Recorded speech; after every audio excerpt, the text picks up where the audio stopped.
All right, good morning, everyone. So we have a lot of smoke talks today, but we're going to interrupt the smoke talks with an invasive talk. I'm starting off. So I'm Ryan Mitchell with Tall Timbers. I'm based out of Southwest Alabama, just north of Mobile, over there in the state to the west. So some of the things I'm going to talk about today may or may not be authorized in Georgia. You'll know it when you see it, but it's a good tool we can use. So prescribed fire with invasive species, it's something we have to deal with. And oftentimes fire might help promote invasives or it might knock them out. So we're going to talk a little bit about our most common invasives, some control options and how they react to fire and if there's any science behind the responses to fire. So you can see in this photo, oftentimes when you find one invasive species, you're going to find multiple. And so this one is a test site I had in South Alabama with kudzu, kogon grass, climbing fern, camphor tree, tallow tree, chinaberry, and probably some other stuff out there that I'm not thinking of. But a lot of it was out there, old farm site. So if you're wanting to know about the fire effects on any species, you can go to the Fire Effects Information System. And right now, it's going to tell you if there is fire research on it, what kind of research, might show the different studies on it, or it might say, there's no research reported. And so this is a really good tool that you can use. Granted, they have, I think, 1,200 different species on there, but they add a couple a year when someone has time to do it. So real good tool, and that's where a lot of this information came from. Also on your handy little thumb drive is the PDF for this publication, A Management Guide for Invasive Plants in the Southeast. Great resource, has a lot of control options, herbicide rates for controlling the most common invasive species that we find down here in the Southeast. And I want to give credit to George Jensen, wherever he is. He did some work on invasive talk that we kind of pulled together, and he put these nifty little QR codes on everything because that's what the cool kids are using now. So I appreciate it. And once you adopt them, it's kind of neat. So you guys know prescribed fire is a safe way to apply a natural process, ensure ecosystem health, and reduce wildfire risk. But sometimes we run into issues when we're out burning. So for instance, this picture you see, you're out there burning, fire's going good. Oh man, somebody threw a pile of tires out there. Start seeing that black smoke, make a note, draw on the map, go back and check that spot. So in the world I live in, we're not fortunate to have a forestry commission that goes out and treats spots for us. So oftentimes they go unchecked.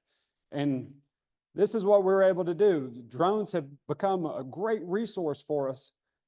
After the site's burned, you know, you can't take a picture of anything at noon and get it to turn out good. Well, for some reason, put the drone up in the middle of the day, the kogon grass was flowering. I knew about one spot. So that big spot you see in the middle, that's the black smoke from that prescribed burn we just saw. But that light hit those flowers just right and they started glowing. And so as you look from the bottom of the picture to the far top end of the picture, there's 8 spots of kogon grass out there that we didn't see, that we wouldn't have known about because it's a young longleaf stand, good herbaceous cover. So you're not going to see it unless you go out through the entire stand. But we just got lucky with the light, and it's turned into a tool we use often for post-burn monitoring, putting a drone up when that kogon grass is flowering. It shines, it glows for you. Mark it on the map, and you can go back and treat it. But I know over here in Georgia, you guys don't have the issues we do in Alabama with kogon grass. It's here. You have a great rapid response team that comes out and treats it. But I just want to go over the basics of what kogon grass is. It's an invasive grass. When you start looking at it, the stems are usually an inch, inch and a half wide, depending on where you are, how productive the site is. It has that white midrib on the leaf blade. Oftentimes it's an offset midrib. One of the characteristics people always use to identify it is it's a native area, it's a grass with offset midrib. Well, that's not a defining characteristic. It's one that we can use, but we have a lot of native grasses that have that offset midrib as well. So you can't just count on that. But very sharp margins, has a different color, and you start looking at the plant, and you don't see a stem. It looks like leaf blades come straight out of the ground. So you're not going to see a long stem on this grass.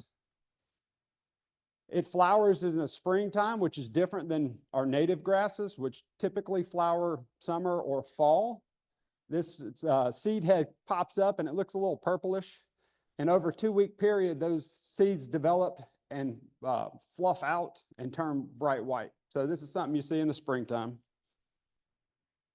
And it spreads through rhizomes as well. These rhizomes are scaled rhizomes. They're very segmented. They're bright white with a papery sheath on them.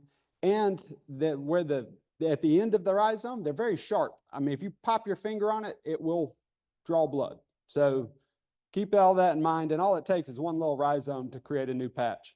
But more than half of the biomass of the plant is typically in those rhizomes. You can get really thick rhizome mats. And so this is what we see on a lot of sites.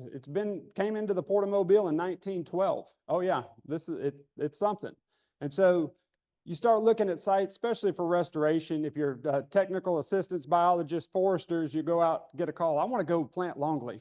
Okay, let me pull up Google first. Before I drive all the way out to the site and see something like this, you could see it from outer space. It creates these round these round clusters, round bunches for each individual plant. And as that it starts to develop and been there a long time, it will get pretty contiguous, like you can see on the bottom of that satellite image. But as you look towards the top of it, you can see those real tight bunches. And that's what you see. This looks horrible, and it is, but it's not uncommon over in Alabama. We just have so much of it. And so what do you do on a site like that to restore it? I actually recommended that one going in row cropping for 5 years, and then we'll try to address it later, just because there's nothing we can do. We could spend thousands of dollars per acre and years spraying every acre trying to get rid of it, and you get rid of most of it. But this is issues we still run into. People know about it, see it, or may not know about it, and bale hay. Texas developed a Kogon grass problem in 2011 in certain areas. Remember what happened in 2011 out in Texas? Any of my cattle guys in here? Had a big drought. They shipped hay. They bought hay by 18-wheeler load from Alabama, from Mississippi, from Florida, drove it right down I-10 to Texas. They sent the best hay. No, they didn't send the best stuff. They cut Kogon grass a lot and sent it out there. So they developed a problem, and people are still baling it. And if you look to the right side, on the right side of that picture, Kogon's still flowering. So we got to stop spreading it first. And when we have these patches that are flowering, they pull in a ton of live fuel moisture. They have a ton of moisture in them. So if it comes to a time where we'll get to that one more slide. But prolific seed producer, if you're on the fringes of the range, that seed viability might be single-digit percentage, real low. But when you start getting more patches of Kogon around and you get much more out there, you might have 100% viability. So that viability shoots up the more Kogon that is around. And so we go to the northern, the periphery, maybe over here in Georgia, the Carolinas, seed viability is low. But down by me, it's significantly high. Smoke producer, growing season burns. You hit a patch that has live fuel moisture in it, it's going to smoke, and it's going to produce a ton of smoke. So this comes into play when we're doing growing season burns, especially over here in Georgia, where we're really trying to watch the smoke output and smoking out the PM 2.5 sensors. This causes an issue. So Kogon loves fire, burns extremely hot, comes back very quick. Anytime you burn a patch, it's probably going to flower. It's very rare for it not to flower. Fire actually helps it flower. Sprouts from rhizomes back immediately. And fire cannot get rid of Kogon. But we can use it before we apply herbicides. We can use it to reduce that thatch, get new growth back, so we get better herbicide to plant target. So when we have Kogon, you can see this is a Yopon stand. So you can see how quick that fire is coming off the line. I just threw a yellow line on that picture. It's the same area basically. Kogon on the left, no Kogon on the right. More fuel, faster rate of spread, higher temperatures, significantly higher temperatures, and those fuels come back quick. So they're allowed to increase area after fire pretty rapidly. So you can see 7 days post-burn on the left, 20 days post-burn on the right.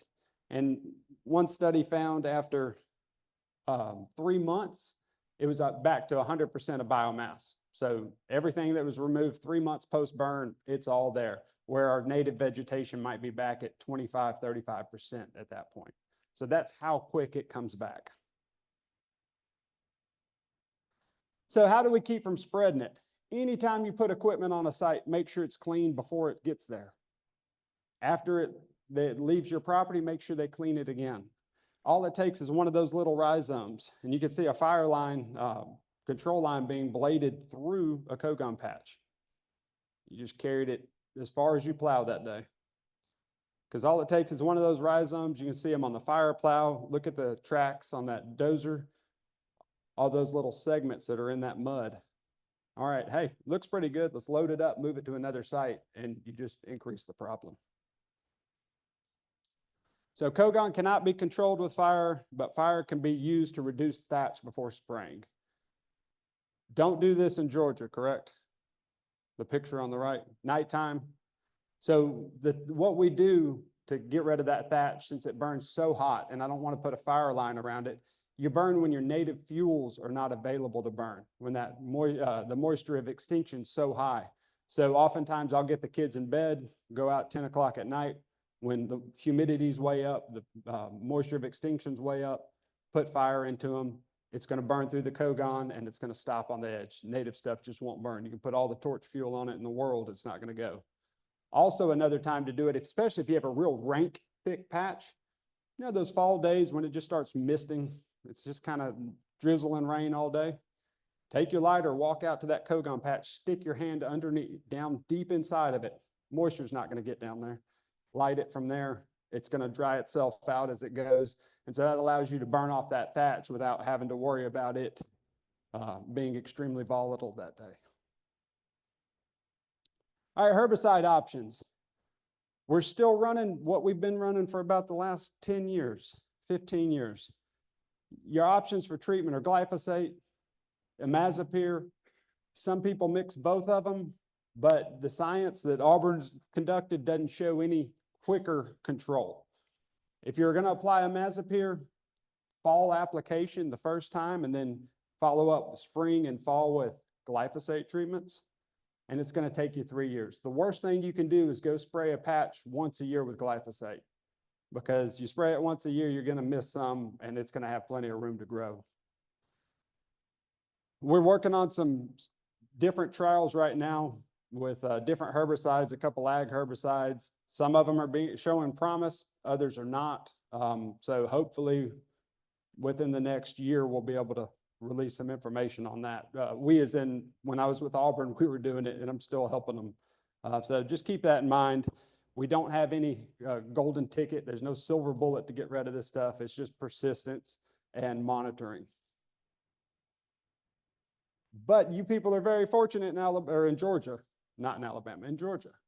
You have Georgia Forestry Commission, and Georgia is really the banner state when it comes to controlling Kogon grass because of that quick response and the follow-up treatment. So I applaud GFC and all the work they do to get rid of and control that Kogon grass here in Georgia. Farmers, if you have it in pastures, ag sites, really easy to get rid of with deep tillage.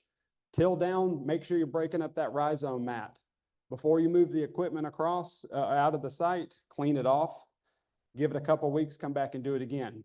You do that 3 or 4 or maybe 5 times, depending on how established that patch is, you can get rid of it. So that's the quickest way to get rid of it, is with tillage. But you do it once, you're just going to spread it. All right, so that's Kogon grass. It's scary, but we have answers for it. This one is scary, and we really don't have answers for it. So that's Kogon grass thatch. Thick thatch, hadn't been messed with. Can anybody see something down in that? Does anybody see that little green blob? That green blob is Japanese climbing fern. Yeah, I heard the groans. So Japanese climbing fern, I spray it all the time and I have more of it than I ever have. Any disturbance helps, what I've seen helps promote it. You see a second thinning on this site. All of that green that you can see down there is climbing fern. Every skid trail covered in it. Once it overtops your young longleaf, we don't have options to spray it.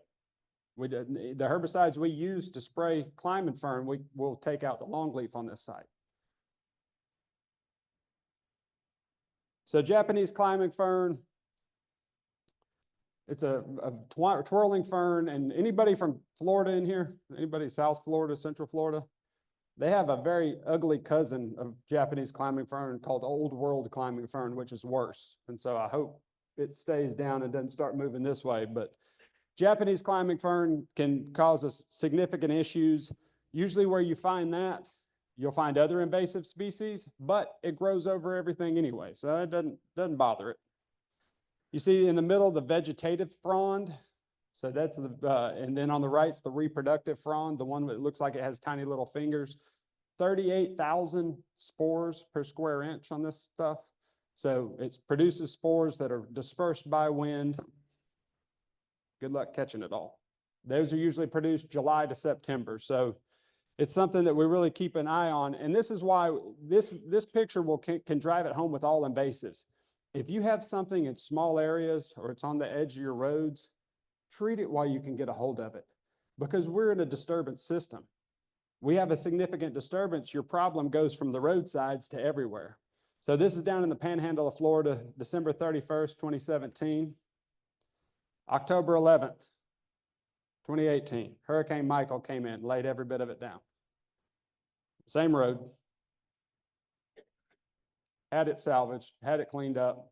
All of that climbing fern you saw a minute ago, under that second thin slash, that was this stand. So we had salvage crews, we had hurricanes, moved it all over the place. Well, you can't get it now. It's there. And so if you have invasives, while they're in certain pockets, little patches, take care of them before they're huge issues. Let's see if I can get. So this is a video of a stand just north of Tall Timbers in Southwest Georgia.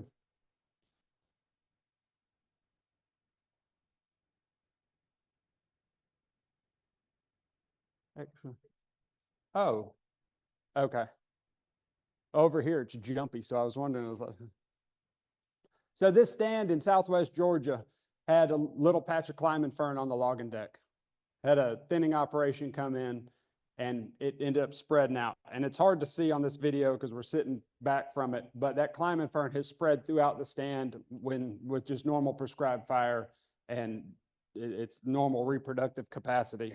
And so now you have it throughout the entire stand, and what do? Do you go in and spray it all and knock out all the desirable natives? I don't have an answer on that one.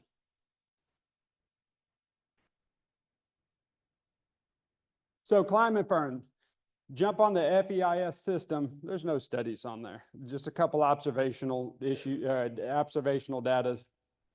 But fire from the heat can top kill, or fire or heat from the fire can top kill climbing fern. If you burned around it, you know this, but it grows right back and it comes right back quickly. Changes in fire behavior can result, changes the fire behavior, it results in ladder fuel. It turns it into a ladder fuel. And so if you're able to spray it, spray it. But we have two different options we can do. We can use on it glyphosate at 2 to 4%, or Escort, which is metsulfuron methyl, at 1 to 2%. These are the options. Are they going to work? Yes, you can kill individual plants. Are you going to be able to eliminate it? Sorry, I don't have a good answer for you on this one. And you can also see it takes one spore to move. And there's someone in this room that I had a conversation with about getting Japanese climbing fern in their flower beds around their house due to pine straw contamination. Never had it around the house. They bought pine straw, spread it around their house, and it was in their flower beds. And so it's something we need to think about. Technically, it is illegal since it's a federally noxious weed to transport this anywhere. So straw stands, nice receptive area for those spores to get established. And this is just a bag of topsoil at the Ace Hardware right down the street from my house. You can see that climbing fern coming out of. All right, try to spray it anytime you can, but before spore release, July through September is a great time to target it. Privet. So Chinese privet, some areas have Japanese privet, but Chinese privet, it's one of those that we can treat wintertime, October through December, give or take a month or two, depending on where you are. If you're fortunate to be in an area that has the season we call winter, where our deciduous trees actually lose leaves. I know nothing about that on the Gulf Coast, but I heard there are places that trees actually lose leaves. But if you're fortunate to have that, you can go in and broadcast glyphosate, even through helicopters. UGA has done excellent research on using aerial application of glyphosate through SMZs to target privet hedge. You're able to kill those large plants. You're going to have some come back, but now it's at a level that you can treat it from the ground. So it's really good stuff, but 3 to 5%. But we're coming into the time to treat privet. So glyphosate, triclopyr 3A, you're able to go into larger stems and basil oil. So we're going to use the ester, the oil formulation of triclopyr with basil oil spray, or some use diesel fuel with it. Treat the bottom 15 to 18 inches of the stem. It's going to pull it right in. It will never leaf back out. Can also inject using imazapyr, triclopyr 3A, the water-soluble formulation, or glyphosate. Kudzu, the weed that ate the South. And this is one that, if you would have told me 15 years ago, the worst invasive, I probably would have said this until I lived down in Kogon World and climbing fern, but it became as spread as it is. I mean, being out everywhere, kudzu we can get a hold of. We can have good herbicides. We're able to target that. So has anybody burned frost-killed kudzu here? It's nice and exciting, isn't it? So frost-killed kudzu foliage is an extremely volatile fuel. You have quick fire spread, good flame lengths. It burns extremely hot. When kudzu is growing and it's green, it creates a microclimate, like a little greenhouse. Holds in a lot of moisture, has a ton of moisture in the leaves. It's not going to burn under normal conditions. But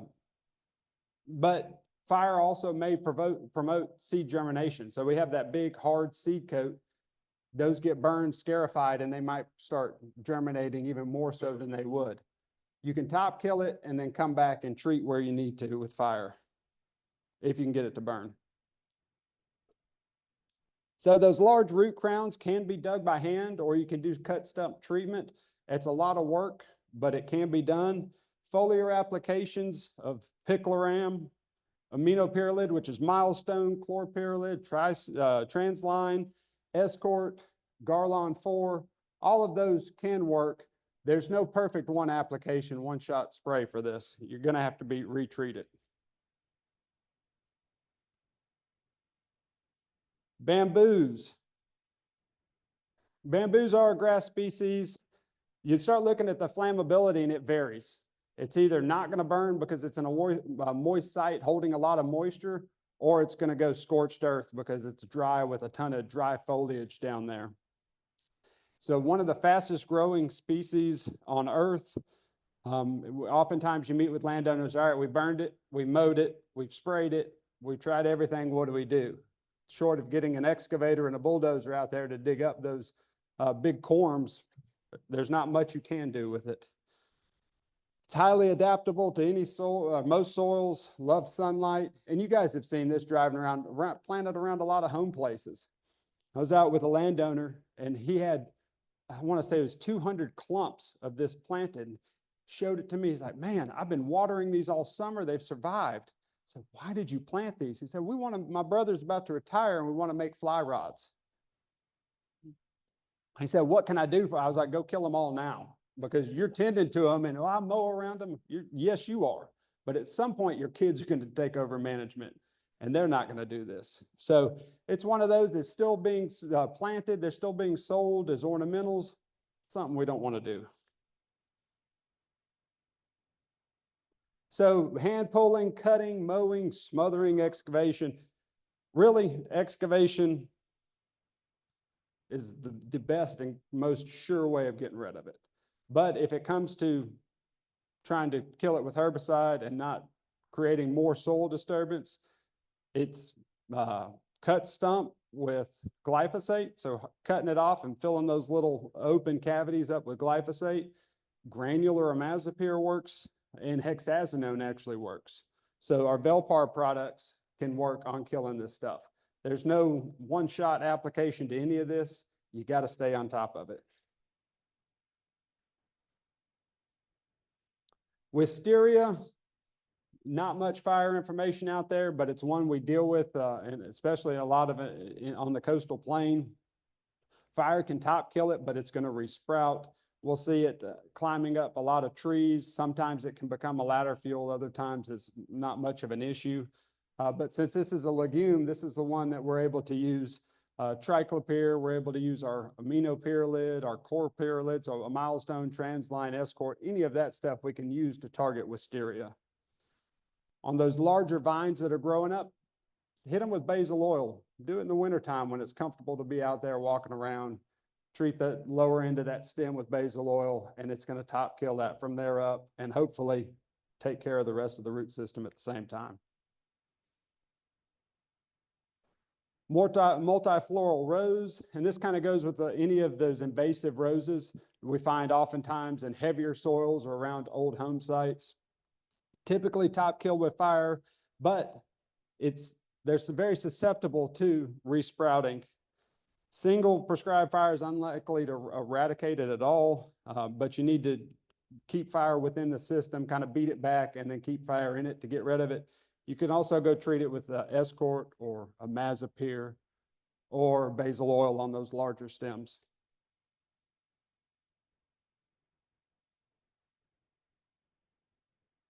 So calorie pear. Calorie pear. This is our Bradford pear. It used to be Bradford pear that escaped cultivation. Many other cultivars have been brought in. So you have all these sterile species. I mean, you get multiple sterile species together, they cross-pollinate, and you end up with this guy. So calorie pear, it's an invasive Bradford pear. It's mean, it's got hellacious thorns on it. But fire, if you're able to get fire to go into the systems, fire can do numbers. It will top kill most established individuals. They're very thin bark species. Those exposed seeds and fruits were all killed by fire. This is where it gets interesting. You know what happens when you burn a sweet gum? Top kill it. Where there was one, now there are 7. Same thing with this guy. Where there was one, now there are 15. So they come ripping back, aggressive resprouters from the root crown after a fire. But one of the interesting things I came across is these guys have monster thorns on them. But by burning up those branches that hit the ground, they said one study showed that it weakened the thorn so it wouldn't puncture your tires like they would beforehand. But I'm thinking, you have all those branches on the ground, how the heck are you going to get through it anyway? So fire alone is not suitable for managing it. You can put fire in it to get it down to levels that you can spray it and then treat from there. Foliar, glyphosate, triclopyr, basil oil in the wintertime, cut stump, glyphosate, triclopyr again, and you can also do hack and squirt on these things with glyphosate, triclopyr, or imazapyr. You can see a good shot of those thorns if you've never seen them. They're not fun, and they're not little. So crotalaria, the last one, moderate flammability is a forb. has native counterparts. So there are some native crotalaria species that are good. Just the one that is very prolific through Southwest Georgia, Panhandle of Florida, South Alabama is not our native one. It does aggressively outcompete. It loves disturbance. It loves to be scarified by fire, take a disc through an area. It's very happy with that. It comes right back up. But it's extremely toxic to livestock and animals, and it reduces that forage component. So physically requires labor, but if you see it start to pop up, you can easily pull them up. Foliar, glyphosate, triclopyr, ester, the aminopyrrolid, chloropyrrolid, 2,4-D. So anything that we can use on legumes, we can spray on this. It does not take much herbicide to knock this out, but one shot's not going to get rid of it because you have all that seed in the seed bank. You put a fire through it, you scarify that ground with a disc, it comes right back. All right, so that was a lot of stuff at a very high treetop level on it. So does anybody have any questions about any of these species or control options on them? Yes, sir.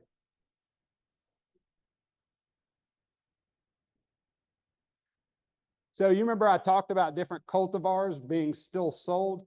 So golden ligustrum or sunshine privet or sunshine ligustrum. Yes, it's a cultivar that's being promoted like crazy right now, but it's sterile. I know. Yes. So if you guys look around a lot of landscapes now, you'll see a yellow looking bush that stays yellow most of the year. That's privet. It's just a yellow cultivar of privet. It's a southern living plant cultivar. Oh yeah. Well, my mother-in-law planted 4 of them and I walked out of the back of the house and I looked, I was like, she, well, same, I think that's what my father-in-law planted. I said, you just planted privet. She said, no, it's golden or sunshine ligustrum. I went and grabbed some privet out of the hedgerow and put it up till the leaves are the same. So yeah, it's a matter of time before it goes everywhere. Yes, with fire is the key. So coral ardesia, called hen's eyes, small shrub, real waxy green leaves, ton of red berries that hold on. Escaped ornamental. That one, triclopyr, Garlon 4, 2.5%, 2.25%. Foliar with methylated seed oil as your carrier, MSO. Well, no, that's what I use and it works, but it's alleliopathic. So as soon as you kill that top plant, all those seeds that have been falling for however long it's been there start to resprout. So if you can top kill that, let it dry out that fuel some, put a fire through it. Fire will keep it out of an area, but you got to get the fire through there the first time. Coral ardesia. Yeah, it kind of looks like holly. It's about yay tall, real green, waxy leaves, have a dark green on top, light green on the bottom, red berries, holds the berries. Some people might call it Christmas berry or something, holds the berries through the fall. It's a pain.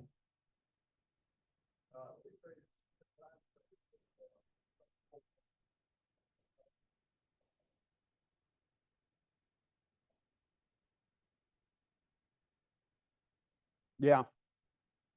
It's hard. Glyphosate's not going to touch it. Your best bet is trying to knock a good chunk of it out and then put fire in there. Another thing that I've used on small patches is get a weed burner. Well, I understand. I mean, if it's in areas that it's hard to get a fire in, wetter areas, take a weed burner down there when everything's damp and crank it up wide open and go through and top kill it that way. Yeah, I understand. Yes, sir. Cerisa is one of our, so that's one of the shrubby Lespedezas. We have a few herbicides that can work on it, but it's not a one and done. So since it's a hard seed coat, it's pretty persistent in the seed bank. You can go and top kill a lot of it, but as soon as you put a fire through or any soil disturbance, it's going to come back up. You can absolutely do that. Yes, sir. So Garlon will work on it. The Transline, Milestone, Escort, those are good options too. Yes, ma'am.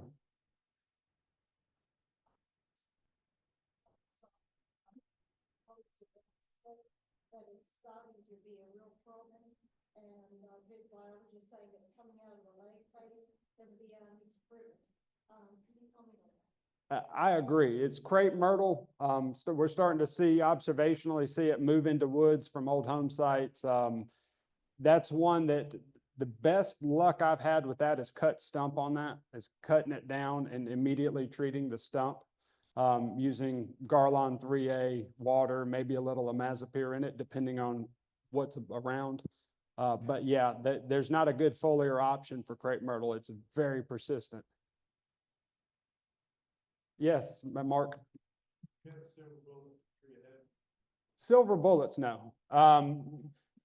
For a broadcast or individual stump or individual stem treatment. No, I don't. That's one of those that, yeah, I don't have a silver bullet going through broadcasting, but I mean, once you get to that point, if you're broadcasting across the stand, you're going to knock out a lot of good stuff as well. A hack and squirt, ideally. Triclopyr, water, or imazapyr. If you're familiar with Craig Harper up at University of Tennessee, he's got a really good hack and squirt mix that doesn't move and does a phenomenal job on anything I've ever put it on. Let me get her then. I don't know who was first. Okay, go for it.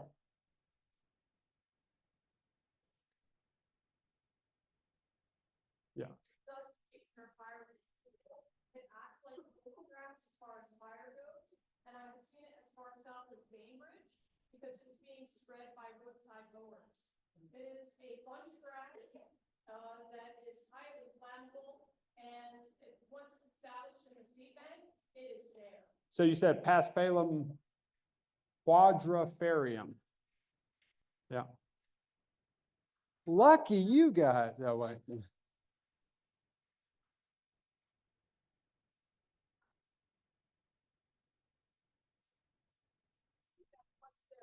Yeah. It creates a lot of fire, very tall plants. Yeah. And you put excursions in there and Ooh, okay. So around Tifton. Yeah. Is it on DOT or county roads? Both. So that might be something that have conversations pretty quick.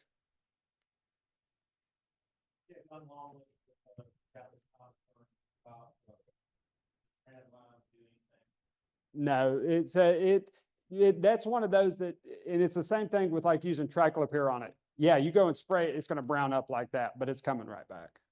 Yeah. Yes, sir. Devil's walking stick. I would have to look. That's one of those that I run into spots sometimes where it's pretty bad and other times where it's just a few individuals. So if you give me a few minutes afterwards, I'll look at it, but. Yeah, yeah, and so that's where we start looking at native and invasive. IFAS has a really good publication out on the verbiage of it.